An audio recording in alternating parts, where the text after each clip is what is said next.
Olá, turma. Vamos dar continuidade ao nosso conteúdo. Hoje nós vamos ver a parte de nucleotídeos e ácidos nucleicos. Ácidos nucleicos são outros compostos orgânicos que fazem parte aí da bioquímica e a gente precisa estudar também, tá? Começando com os nucleotídeos, algumas funções, eles são considerados a moeda energética nas transformações metabólicas, né, que ocorrem em nosso organismo. Atuam como mensageiro na resposta hormonal. Eles são componentes estruturais das coenzimas, que são os cofatores enzimáticos. Esses cofatores são responsáveis por catalisar algumas reações de enzimas e, por fim, são constituintes dos ácidos nucleicos. Isso aqui é extremamente importante, ou seja, esses nucleotídeos são os blocos estruturais que vão formar os nossos ácidos nucleicos. Quem são os ácidos nucleicos? DNA e RNA. Algumas funções sobre DNA e RNA. O DNA, ele é o ácido desoxirribonucleico. Ele é responsável por armazenar e também transmitir a informação genética, isso ocorrendo na maioria dos organismos vivos. Então, é extremamente importante. Já o ácido ribonucleico, que inclusive a gente vai ver mais para frente alguns tipos e funções, eles armazenam informação genética de alguns vírus, ou seja, alguns vírus possuem como material genético o próprio RNA. Além disso, ele é importante na transmissão da informação genética. No caso do DNA também, é importante eu frisar que ele pode ser composto por alguns segmentos que são chamados de genes. Esses genes vão ser importantes para a síntese de alguns produtos biologicamente funcionais, como, por exemplo, as proteínas, como, por exemplo, o RNA também. A gente pode sintetizar RNA a partir de DNA. Só para dar uma pincelada geralzona aqui no começo para vocês, tá? Os ácidos nucleicos, eles são compostos orgânicos e são constituídos por carbono, hidrogênio, oxigênio, nitrogênio e fósforo. Então, essa é a constituição. Todo ácido nucleico vai ter esses elementos que eu acabei de falar. São considerados polímeros de nucleotídeos. Como eu falei anteriormente, os nucleotídeos são os blocos estruturais. E aí são chamados de polinucleotídeos. Vou explicar para vocês mais para frente uma diferença de polinucleotídeos e oligonucleotídeos. Tá? Esses polinucleotídeos, né, são esses polímeros maiores aqui, são constituídos, então, por monômeros. Esses monômeros vão se juntar, né, para formar, então, o nosso ácido nucleico. Esses monômeros são essas unidades, né, esses blocos estruturais que a gente vai entender bem direitinho agora. Então, o ácido nucleico, ele é constituído por unidades de nucleotídeos. O que é que tem um nucleotídeo? Qual a constituição de um nucleotídeo, minha gente? Sempre eu vou ter. Reparem só. Eu vou ter uma pentose. Lembra lá o que é uma pentose? É um monossacarídeo contendo 5 carbonos. Ligado a essa pentose, eu vou ter uma base nitrogenada. Essa base nitrogenada é composta por nitrogênio, por isso deriva o próprio nome, né? Essa base ela pode ser púrica ou pirimídica. E temos também como constituição grupamento fosfato. Essa ligação aqui estabelecida entre a base nitrogenada e a minha pentose é uma ligação glicosídica, aquela mesma ligação que eu expliquei para vocês na aula passada. Essa pentose, que é esse açúcar com 5 carbonos, ele pode ser uma ribose ou uma desoxirribose. Ribose, quando eu tenho aqui no meu carbono 2' uma hidroxila. Se eu tenho um hidrogênio, eu vou ter uma desoxirribose. Nesse caso aqui, vai ser uma ribose, porque eu tenho uma hidroxila no carbono 2'. Uma coisa importante que eu preciso falar a vocês, por que linha? A gente vai enumerar os carbonos da pentose com uma linha, tá? Então, eu tenho carbono 1 linha, 2 linha, 3 linha, 4 linha e 5 linha. Já na base nitrogenada, para eu não me confundir, eu vou falar apenas 1, 2, 3, 4, 5 e 6 como ligação. Isso para que eu não confunda os tipos de ligação das bases nitrogenadas com a minha pentose. Só para estabelecer essa diferença, então. Outra coisa interessante. Ô, Maíra, se eu não tiver, por exemplo, esse grupamento fosfato ligado à minha pentose e à base nitrogenada, eu vou ter o chamado de nucleosídeo. Tá? Então, quando eu não tenho o grupamento fosfato no meu nucleotídeo, eu vou chamá-lo de nucleosídeo. Tá? O nucleosídeo ele vai ser composto apenas pela base nitrogenada e pela minha pentose. Tá? Vamos entender um pouquinho dessas bases nitrogenadas. Eu vou ter base nitrogenada púrica e pirimídica. Na base nitrogenada púrica, minha gente, ela vai ser derivada das purinas. As purinas têm essa constituição aqui que eu estou mostrando a vocês. Já as bases pirimídicas, elas vão derivar das pirimidinas. As pirimidinas têm essa estrutura aqui que eu estou apontando para vocês. Logo de cara, quando a gente bate o olho aqui nas purinas, a gente vai ter aqui 2 anéis nitrogenados ligados, ou seja, unidos. Um anel nitrogenado com 6 elementos ligado a outro anel nitrogenado com 5 elementos. Dentro de purinas, eu vou ter, então, 2 bases nitrogenadas. Vai ser a adenina e a guanina, sempre. Então, as purinas, se eu perguntar a vocês, quais as bases púricas que existem? Adenina e guanina. Quando eu volto aqui para as pirimidinas, eu vou ter 3 tipos de pirimidinas, aqui constituído com um único anel com 6 elementos, né? Também esse anel nitrogenado, ou seja, com nitrogênio, sempre vai ter essa estrutura aqui. Dentro delas, eu vou ter a citosina, uracila e a timina, tá? Aí, com meus ácidos nucleicos DNA ou RNA, no DNA, eu vou ter como constituinte a adenina, guanina, citosina e timina. Sempre eu vou ter essas bases nitrogenadas. Quando eu falo em DNA, que é o desoxirribonucleotídeo. Mas se eu falo em RNA, eu vou ter, então, a uracila. Adenina, guanina, citosina e uracila. Quando eu tiver a troca de uma uracila por uma timina, aí eu vou ter o DNA. Se eu tiver a uracila, eu vou ter o RNA, que é um ribonucleotídeo. Tá certo? Em relação à nomenclatura de nucleosídeos e nucleotídeos, só para a gente relembrar que o nucleosídeo seria a ausência do grupamento fosfato, eu vou ter, então, só a minha pentose, que é o meu açúcar com 5 carbonos, e a minha base nitrogenada. Isso é o nucleosídeo. Já o nucleotídeo, eu vou ter os 3 elementos que eu falei: pentose, base nitrogenada e grupamento fosfato. Se eu tenho, por exemplo, uma base nitrogenada púrica, adenina, e eu estou falando de um RNA, eu vou ter como nucleotídeo a nomenclatura de adenilato, no caso da adenina. E no caso de um nucleosídeo, a minha nomenclatura vai ser adenosina.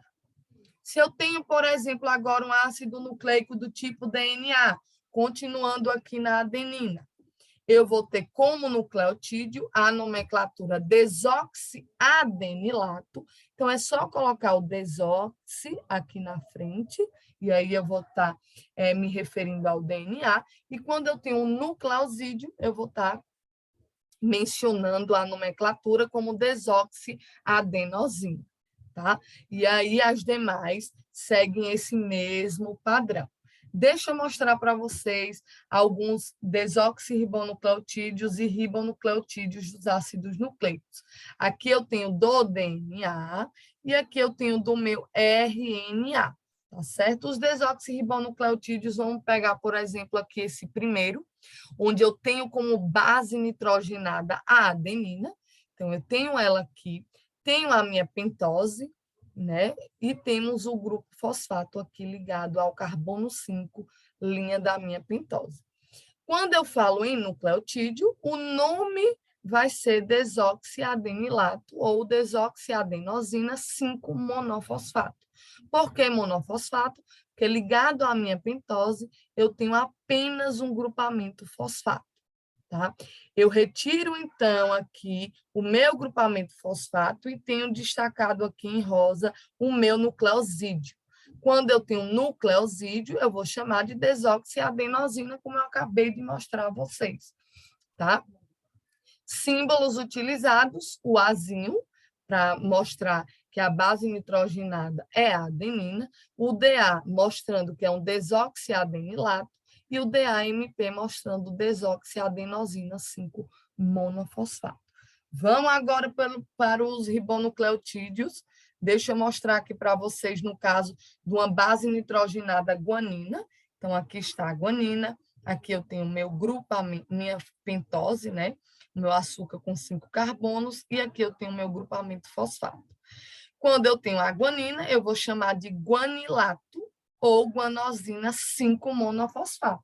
Da mesma forma, eu tenho 5-monofosfato porque o meu grupamento fosfato é um único e está ligado ao carbono 5' da minha pentose.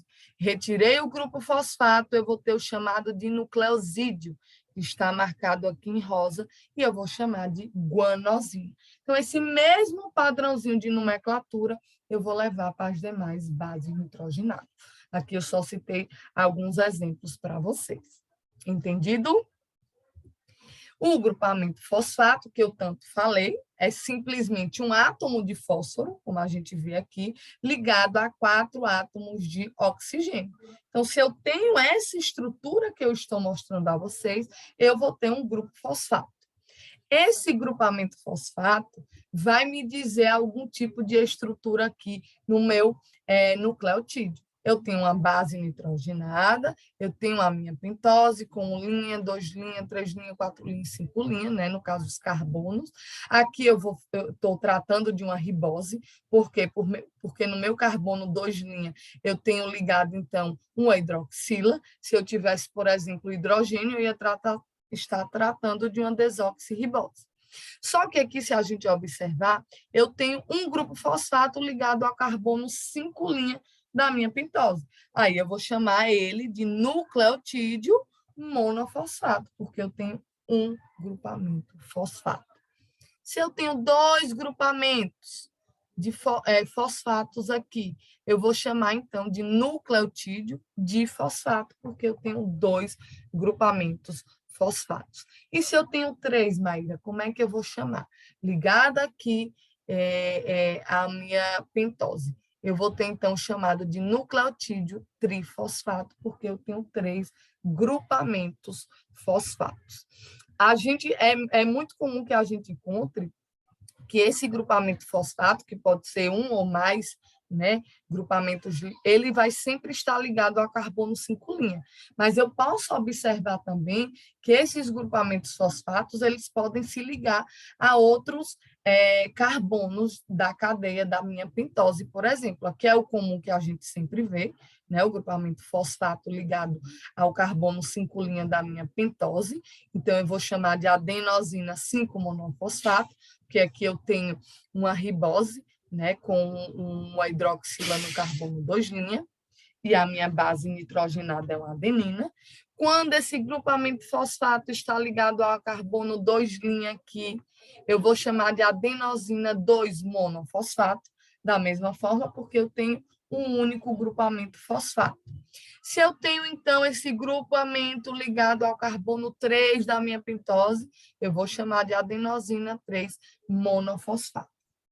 E se eu tenho esse grupamento ligado tanto ao carbono 2 quanto ao 3' da minha pentose, eu vou chamar de adenosina 2', 3' monofosfato, justamente pela quantidade, né, de grupamentos fosfatos que eu vou ter no meu nucleotídeo. Entendido até aqui?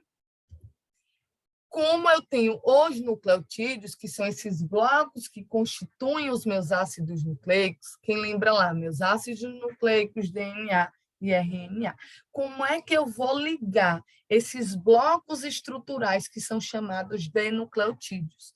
Essa união entre os nucleotídeos, ela vai ser feita por ligações fosfodiésteres, ou seja, são pontes de grupamentos fosfatos. O que é que vai acontecer aqui para vocês entenderem bem direitinho? Eu tenho aqui, ó, minha gente, um nucleotídeo. Vejam se vocês conseguem me acompanhar. Um nucleotídeo aqui. Eu tenho outro nucleotídeo aqui e um terceiro nucleotídeo aqui. Eu sei também pela quantidade de bases nitrogenadas. Eu tenho 3 bases, 3 pentoses, 3 grupamentos fosfatos, né, que estão ligados a cada minha pentose separadamente.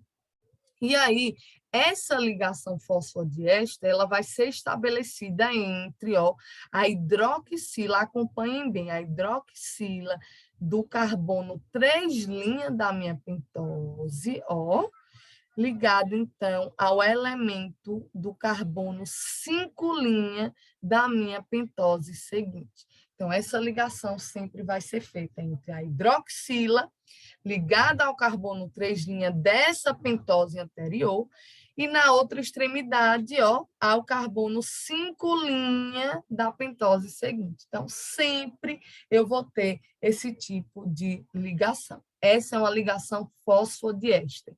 Nessa ligação, eu vou ter uma reação de desidratação, que lembra lá da minha reação de condensação por desidratação.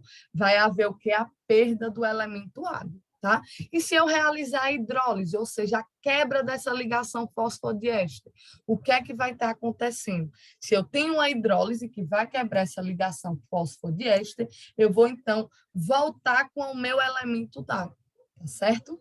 Então, a ligação fosfodiéster, ela é estabelecida por uma reação de desidratação com perda de elemento de água. Outra coisa que vocês têm que saber, essa ligação é padrão tanto para DNA como RNA, ela não vai mudar. Vai ser sempre esse tipo de ligação, essa estrutura que eu estou mostrando a vocês, tá certo? Sempre vou ter também uma extremidade livre 5' e uma extremidade 3'. Sempre isso é regra. Por isso que a gente diz que o sentido dessa fita é 5', 3'. Há quem diga que o sentido da vida é justamente o sentido 5', 3'. Tá? Justamente por essa explicação de ligação fosfodiéster que eu acabei de mostrar a vocês. Certo? Essas ligações fosfodiéster, ela vai me formar alguns tipos de nucleotídeos. Ou eu vou ter oligonucleotídeos, ou eu vou ter polinucleotídeos.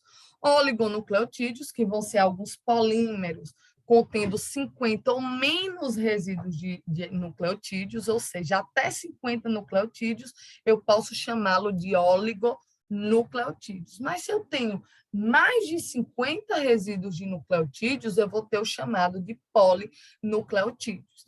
Então, meu DNA, o meu RNA, eles são considerados polinucleotídeos, porque vão ter acima de 50 resíduos de nucleotídeos. Tá? Só a título de curiosidade, para vocês saberem que podem existir os oligo e os polinucleotídeos. Eu preciso comentar com vocês também, ainda nessa aula, um pouquinho do histórico do DNA, no caso da descoberta do DNA, pegando alguns pontos, alguns experimentos que foram muito importantes. Eu não vou citar todos aqui, só que os mais importantes para que a gente entenda mais para frente a estrutura do DNA. Então, tudo começou, minha gente, em 1868. Então, lá nas antigas mesmo, o DNA foi inicialmente isolado e caracterizado por Michel. Então, esse aqui, Michel, isolou e caracterizou o DNA. Ele chamou essa substância contendo fósforo de nucleína. Então, antigamente não se chamava de DNA, ele acabou chamando de nucleína naquela época. época, tá? Esse foi bem o comecinho dos estudos para a descoberta do DNA. Em 1950, Erwin Chargaff, ele estava investigando a composição do DNA, e isso em diversos organismos. O que foi que ele observou? Ele observou assim, nessa estrutura do DNA, que a composição de bases do DNA é variada entre espécies. Então, as espécies terão composição de bases diferenciada, ou seja, das bases nitrogenadas que eu acabei de mostrar a vocês. Além disso, essa composição de bases do DNA, ela não vai mudar nem com idade, nem com o estado nutricional e nem com o ambiente. Então, ela vai permanecer independente desses elementos que eu acabei de falar.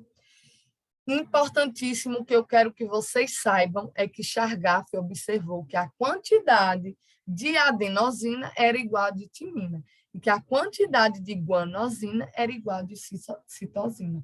A partir daqui, a gente tem a chamada de regra de Chargaff, ou seja, a quantidade de adenina é igual à quantidade de timina, bem como a quantidade de citosina é igual à quantidade de guanina. Só para relembrar, adenina, timina, citosina e guanina são as nossas bases nitrogenadas, que são compostas por nitrogênio. Essa regra de Chargaff aqui, ela foi extremamente importante para desvendar esse modelo tridimensional de Watson e Crick, da dupla hélice de DNA. Então, vamos entender um pouquinho desses estudos que levaram ao modelo, por exemplo, do DNA. Ainda em 1950 e 1951, Rosalind Franklin e Wilkes, eles utilizaram uma técnica bem interessante de cristalografia em raio-x para analisar algumas fibras de DNA. Com essa cristalografia aqui que a gente observa, essa difração mesmo de raio-x, tá, que eu estou apontando, eles observaram que as moléculas de DNA são helicoidais. O que mostraram para eles que o DNA era helicoidal? Justamente esse centro aqui, ó, esses elementos formando cruz nos centros, eles denotavam que essa estrutura do DNA ela ia ser, então, helicoidal. Esse foi bem o início, né, para o estudo dessa estrutura tridimensional. Aqui, Rosalind Franklin e Wilkes. E aí, eles viam, diante disso, um problema, né? Qual seria o maior problema? Seria formular esse modelo tridimensional do DNA que fosse compatível tanto com essas difrações de raio-x quanto com as regras de Chargaff. Então, eles teriam que unir esses dois dados que se tinham para formar, então, essa estrutura de modelo tridimensional do DNA. Foi aí que, em 1953, Watson e Crick, né, esses nomes bem famosos, eles propuseram esse modelo tridimensional da estrutura do próprio DNA. Então, aqui, ó, foi o modelo tridimensional que eles estabeleceram, né, eles construíram esse modelo do DNA, e eles observaram ainda que o DNA possuía duas cadeias que eram enroladas em torno de um eixo para formar a dupla hélice. E essa dupla hélice, que eu vou mostrar aqui a vocês, ela era sempre no sentido para a direita, tá? Sempre no sentido para a direita. Hoje em dia, a gente tem outros métodos esquemáticos, né, de mostrar a estrutura do DNA, existem softwares para isso. A gente tem um modelo esquemático aqui, a gente tem um modelo em bastão, onde a gente observa aqui as cadeias, né, umas ligadas às outras, e temos o modelo de volume atômico para demonstrar essa estrutura tridimensional do DNA. Vamos entender mais um pouquinho também. Eles observaram que a parte hidrofílica, que lembra lá o que seria hidrofílico, é aquele que tem afinidade com a água. No DNA, por exemplo, a parte hidrofílica que a gente tem são os grupamentos fosfatos e a desoxirribose. No caso, a minha pentose, ela também é hidrofílica. Então, esses dois elementos que eu falei para vocês, eles estão voltados, então, para onde? Para a fora da dupla hélice. Por quê? Porque ela tem afinidade com a água. E na parte interna dessa hélice, eu vou ter o quê? Eu vou ter as minhas bases nitrogenadas, ó, empilhadas dentro dessa dupla hélice que a gente vê aqui. Então, essa parte é voltada para dentro. Quando eu tenho esses pareamentos internos, eles acabam formando sucos. Né? Esse pareamento perfeito que vocês vão entender, eles vão formar sempre um suco maior e um suco menor. Um suco maior e depois um suco menor. Isso na dupla hélice que eu estou mostrando a vocês. Aqui só o modelo tridimensional também, né? O suco menor e o suco maior. Suco menor e o suco maior e o suco menor, tá certo? Sempre eu vou ter essa constituição. E aí, todos esses estudos de Watson e Crick renderam a ele, inclusive ao Wilkes, né, em 1962, o Prêmio Nobel de Fisiologia e Medicina aos três, tá? E Rosalind Franklin, né, que na época contribuiu bastante, inclusive, com os estudos iniciais, né, para desvendar a estrutura do DNA. Ela acabou falecendo de câncer no ovário e nem chegou a descobrir nem a saber que a sua própria foto de difração de raio-x foi essencial para a descoberta da estrutura tridimensional do DNA. Né? Só um pouquinho injusto, mas foi realmente isso que aconteceu, tá certo? Só para a gente entender mais um pouquinho, né? Aqui a estrutura do DNA com a dupla fita, né? De DNA que a gente tem, esses pareamentos entre bases nitrogenadas, ó, ela é estabelecida por ligações de hidrogênio, e a gente vai ver essa razão entre bases nitrogenadas. Aqui eu tenho uma fita de DNA, e aqui eu tenho outra fita de DNA.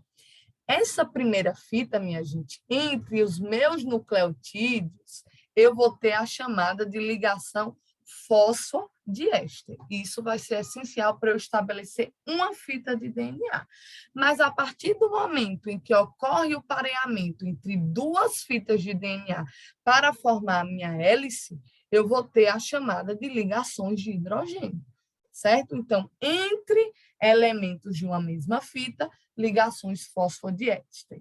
Entre as fitas que vão se parear, eu vou ter a chamada de ligações de hidrogênio, que vocês já conhecem. Tá? Só que é importante eu mostrar para vocês essa complementariedade de base. Então, se em uma fita eu tenho a adenina, essa adenina sempre será ligada a uma timina da outra fita. Tá? Como a gente observa. Essa ligação aqui, ó, que a gente observa de hidrogênio, eu vou ter duas ligações. Duas ligações. Aqui eu tenho a adenina e aqui eu tenho a timina. Sempre vão ser estabelecidas duas ligações de hidrogênio entre adenina e timina. Quando a gente vem aqui, ó, para guanina e citosina, eu vou ter três, ó, ligações de hidrogênio entre a guanina e a citosina. Sempre vai ser regra. Então, minha gente, se eu perguntar a vocês, colocar uma fita de DNA, e nessa fita eu coloco uma adenina desse lado, na outra fita de DNA, vocês obrigatoriamente vão ter que colocar uma timina e duas ligações de hidrogênio entre eles. Se na mesma fita eu tenho uma timina aqui, na outra fita vocês vão ter que colocar uma adenina, tá? Sempre. Se nessa primeira fita eu tenho uma guanina, na outra fita vocês têm que colocar uma citosina. E se eu tenho uma citosina nessa primeira fita, nessa segunda fita vocês vão ter que colocar uma guanina. Sempre com ligações, duas ligações de hidrogênio entre A e T e três ligações de hidrogênio entre C e G ou G e C. Tá certo? Além disso, né, como a gente sabe, o DNA é uma dupla hélice, e essas cadeias polinucleotídicas do DNA, que na verdade são duas cadeias, né, uma fita, outra fita, elas são consideradas antiparalelas. O que eu estou falando para vocês agora para consolidar no nosso conhecimento. Elas são antiparalelas. Por que antiparalelas? Porque se a gente observar aqui, na primeira fita, eu tenho uma extremidade 5 linhas e aqui a outra extremidade 3 linhas. Na outra fita, eu não vou ter esse padrão de 5 linhas, 3 linhas. Nessa outra fita, eu vou ter 3 linhas, 5 linhas. Por isso que a gente disse que ela é antiparalela, tá certo? Se em uma fita eu tenho 5 linhas, 3 linhas, na outra fita eu tenho 3 linhas, 5 linhas. Regra, elas são antiparalelas. Outra coisa, existe diferença tanto na sequência quanto na composição de bases nitrogenadas. Então, a minha sequência aqui, ó, ela vai ser diferente nessa fita e vai ser diferente nessa outra fita também. Além disso, a composição vai ser diferente. Dupla hélice, como eu falei para vocês, elas são cadeias complementares, ou seja, elas têm a chamada de complementariedade de bases. Então, se eu tenho a citosina numa fita, na outra eu tenho guanina. Eu estou frisando bem para vocês entenderem bastante. Se eu tenho adenina em uma, na outra eu vou ter a timina. Isso tudo no caso da estrutura do DNA. Por fim, a hélice é chamada de hélice dextrógira. O que seria dextrógira? É aquela que gira, né, no sentido para a direita. Então, sempre o sentido da minha hélice de DNA, né, da minha dupla fita de DNA, ela vai ser no sentido para a direita. Sempre vai girar para a direita, tá certo? Então, vamos terminar essa primeira parte por aqui, né? Ótimos estudos para vocês e a gente continua a próxima aula com a parte de replicação de DNA. E aí a gente ainda vai falar um pouquinho sobre RNA, tá certo? Ótimos estudos e até a próxima aula.